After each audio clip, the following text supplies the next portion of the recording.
À 26 ans, Danil Medvedev tentera de défendre son titre à l'US Open. À ce jour, c'est son seul trophée en major. Et pour ça, il devra vaincre la malédiction, sachant qu'il faut remonter à 2008 pour voir un joueur défendre son titre à New York. En est-il capable? C'est ce que nous allons voir. Jingle.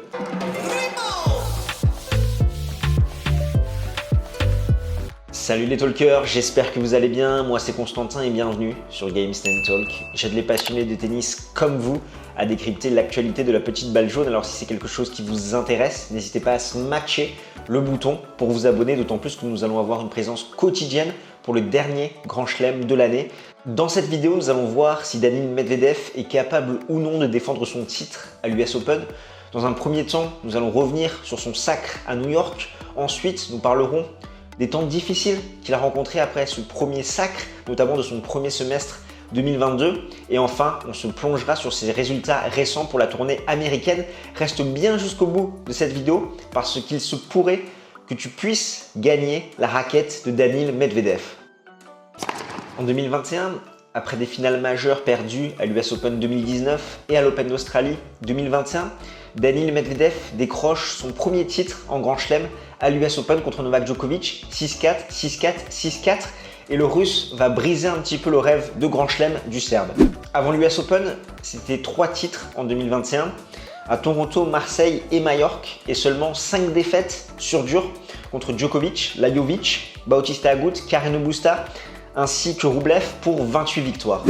Pour celui-ci en finale, Medvedev est venu à bout de Gasquet, Kopfer, Andorra, Evans, Botic, Van de Zandschulp ainsi que Auger-Aliassime.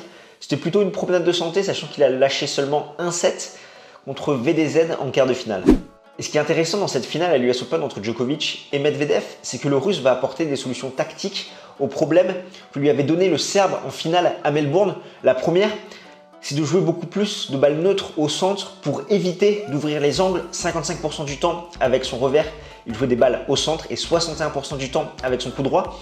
Le deuxième point, c'est que côté coup droit, dans ses phases défensives, il arrivait à faire mal à son adversaire, ce qui n'était pas le cas en Australie, où il arrivait à trouver de la profondeur, de l'agressivité. D'autant plus qu'à ça, on peut rajouter son excellent revers.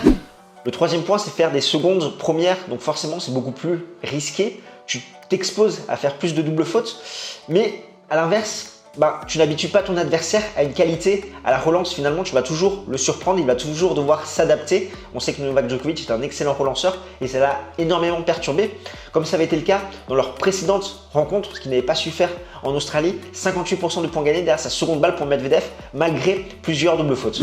Et enfin, le dernier point, c'est la pression qu'avait Novak Djokovic en face et le fait qu'il ait une quinzaine éreintante. Il a perdu 4 km/h en moyenne sur sa première et sa seconde balle. Il avait du mal à trouver son service, seulement 54% de première et 40% des réussites derrière sa seconde balle. Et ce, même s'il est monté 47 fois au filet avec 66% de réussite derrière, on sait que c'est une tactique payante contre le Russe, cela n'a pas suffi. Et le moins que l'on puisse dire, c'est que depuis ce titre à l'US Open en 2021, ça a été un petit peu plus compliqué pour Danil Medvedev. 5 finales disputées, 5 défaites, dont un match homérique contre Rafael Nadal à l'Open d'Australie où il mène 2-7 à rien, il va se procurer plusieurs balles de break dans le troisième set et il va finalement s'incliner en 5-7. Donc ça c'était sur la fin de sa saison 2021, sur son premier semestre 2022. Si on regarde un petit peu sur ses 6 premiers mois de l'année, ce qu'il en était par rapport à ses performances, 37 matchs, 27 victoires, 10 défaites et 16 victoires, 5 défaites sur dur, des défaites contre Humbert, Nadal 2 fois, Monfils ainsi que Hurkacz. Donc c'est vrai que ça a été difficile pour le Russe, d'autant plus qu'il s'est fait opérer d'une hernie en avril, qu'il a été banni par le gouvernement britannique de par sa nationalité pour Wimbledon. Donc là vraiment, la période US était le moment propice pour se relancer. Avant de passer aux résultats récents de Danil Medvedev sur la tournée américaine, un mot sur son équipementier qui est français, Technifibre, qui a connu d'excellents jours en 2022, sachant que le 26 juin, Iga Swiatek, Danil Medvedev, Joey Salisbury et Elise Mertens, 4 numéros 1 mondiaux, en simple pour les 2 premiers et en double pour les 2 derniers, avaient tous un point commun, ils avaient une raquette Technifibre. Et le 18 juillet, la nouvelle T-Fight 305 est dévoilée, ça sera la nouvelle raquette de Danil Medvedev pour la tournée américaine. Donc justement, je remercie Technifibre de m'avoir envoyé la raquette pour que je puisse en parler dans cette pastille vidéo. Donc comme tu peux le voir, un superbe packaging on sent la qualité premium, l'excellence qui prône à travers cet emballage parce qu'à l'intérieur, tu vas retrouver l'excellente T-Fight 305. Donc au niveau du déballage, qu'est-ce que ça donne? Je te le montre en direct. Hop là. Donc voilà, tu vois, tu as la raquette à l'intérieur. Tu as ici le petit QR code à scanner pour avoir toutes les informations techniques. Tu as Daniil Medvedev et on va voir ce que donne cette raquette. Là voilà, la nouvelle raquette de Daniil Medvedev, la T-Fight 305 avec les couleurs des Technifibres bleu, blanc, rouge à l'image de la France. Et encore une fois, à l'image du packaging, comme tu peux le voir, cette raquette, elle respire la qualité, l'excellence et j'ai qu'une hâte, c'est de pouvoir la tester sur le terrain. Je vais te mettre à la suite un clip promotionnel où on voit Daniil Medvedev et cette nouvelle T-Fight 305, le clip qui m'a été fourni bien évidemment par Technifibre.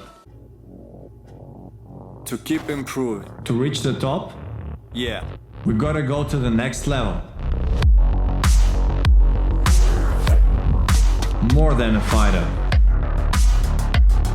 The time has come to be tactical,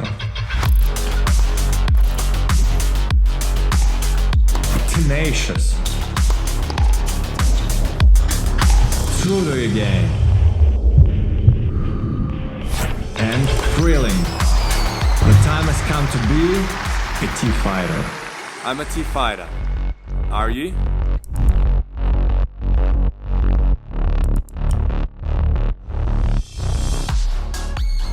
Love the T.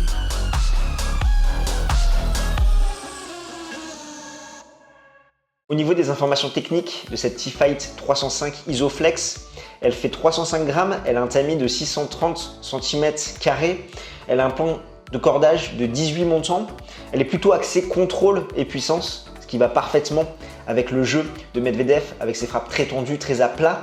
Elle fait preuve de nouvelles technologies, la RS Section et l'Isoflex, qui permettent un gain de stabilité. Bien évidemment, je vais te mettre tous les liens en description si tu veux creuser un petit peu plus par rapport à ces éléments techniques. C'est très bien expliqué sur le site de Technifibre. Et la bonne nouvelle pour toi, c'est que je te propose de gagner cette raquette, la T-Fight 305 Isoflex, la nouvelle raquette de Daniil Medvedev. On va faire un jeu concours qui va être notre fil conducteur durant toute la quinzaine de l'US Open. Donc je t'invite vraiment à nous suivre sur tous les réseaux sociaux, Twitter, Instagram, Facebook et également YouTube pour ne rien manquer, pour pouvoir participer au jeu concours. Dans les commentaires, tu me dis quel est ton meilleur souvenir concernant Daniil Medvedev, tu t'abonnes à la chaîne et derrière il y aura ton nom qui apparaîtra dans le tirage au sort et si tu es tiré au sort, tu pourras gagner cette raquette et bien évidemment pour optimiser tes chances, pour maximiser tes chances, je t'invite à participer sur tous nos réseaux sociaux pour que ton nom apparaisse plusieurs fois dans le tirage au sort. Donc maintenant, si on s'intéresse à ce que Daniil Medvedev a fait avant l'US Open sur sa tournée américaine, il a décroché son premier titre de la saison à Los Cabos et a mis fin à cette série de 5 finales perdues.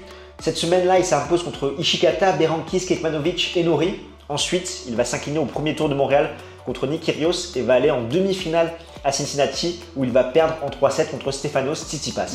Ce qui fait que ça lui fait 9 matchs, 7 victoires pour 2 défaites, loin de ses standards de 2021 où c'était 8 victoires pour une défaite avec un titre au Canada et surtout 2019, 14 victoires, 2 défaites et un titre à Cincinnati avant l'US Open.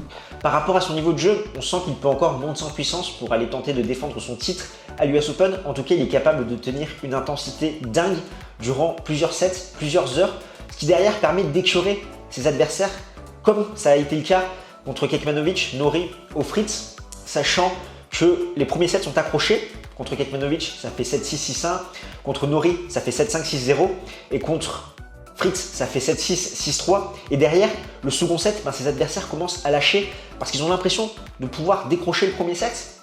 Ils tiennent les longs rallyes contre Daniil Medvedev, mais ils n'arrivent pas à faire la différence. Et derrière, ils sont un petit peu moins précis. Ils vont aller un petit peu plus rapidement à la faute. Ce qui fait que le Russe, qui est capable de tenir cette constance, cette cadence, va les écœurer, va les frustrer et va remporter le deuxième set plus facilement.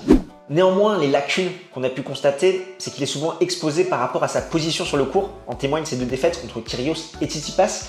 66% des services de Nick Kyrgios étaient extérieurs quand celui-ci montait au filet. Par la suite, à titre de comparaison, Djokovic l'avait fait 65% du temps au Rolex Paris Masters en 2021. Et derrière ce service extérieur, le but c'est de faire une volée courte, sachant que Daniil Medvedev se tient très loin derrière sa ligne. Tsitsipas a utilisé exactement la même tactique et en plus il a su profiter d'un très mauvais jour au service du Russe, sachant que c'était l'une de ses pires performances dans sa carrière. Seulement 2 aces, il faut remonter à sa défaite contre Hubert Hurkacz à Miami en 2022 pour voir une telle performance et surtout 11 doubles fautes. Et là, il faut remonter à son match contre Alexander Zverev à l'ATP Cup en 2021 où il avait commis 13 doubles fautes et surtout seulement 49% de première balle. En tout cas, comme d'habitude, le tirage aura son importance par rapport à ses chances de défendre son titre à l'US Open. En tout cas, une fois de plus, merci beaucoup à Technifibre pour l'organisation de ce jeu concours. Donc voilà ce que j'avais à dire pour cette vidéo concernant Daniil Medvedev. Je te le rappelle, tu peux tenter de gagner sa raquette en nous suivant sur nos réseaux sociaux, en mettant en commentaire quel est le meilleur souvenir que tu as concernant le Russe. Bien sûr, il faut qu'au préalable, tu sois abonné à notre chaîne YouTube. Le tirage au sort sera à la fin de l'US Open et nous, on va suivre ça de très près par rapport aux performances du Russe, également au reste du tableau à New York. D'ici là, porte-toi bien. Ciao, ciao tout le monde.